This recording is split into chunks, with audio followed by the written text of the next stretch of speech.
একটি মেয়ে একটি বখাটে ছেলেকে প্রচন্ড ভালোবাসে। একদিন হঠাৎ করে মেয়েটি ছেলেটিকে বলল, তুমি সিগারেট খেতে পারবে না। ছেলেটি বলল, ঠিক আছে ছেড়ে দিলাম। মেয়েটি পরের দিন ছেলেটিকে বলল, তুমি বিয়ার খাওয়া ছেড়ে দাও।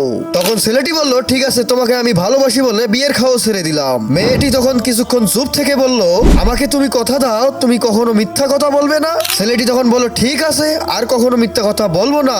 মেয়েটি তখন বলল, তুমি প্রমিস করো নিয়মিত নামাজ পড়বে, কখনো ছেড়ে দিবে না।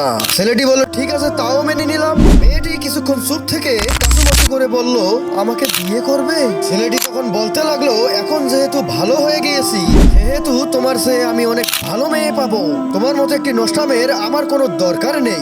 লজ্জা থাকলে এখান থেকে ভাগো। বন্ধুরা শুনে দেখুন, মানুষরা হলো বহুরূপী। তারা মানুষের সামনে ভালো সাজার জন্য নানান রকম ধর্মান্তরিক কথা বলে মানুষের মন জয় করে নিতে চায়। তাই বন্ধুরা, এসব মানুষ থেকে আপনারা সব সময় সাবধান থাকবে আর চ্যানেলটিতে লাইক এবং সাবস্ক্রাইব করবেন।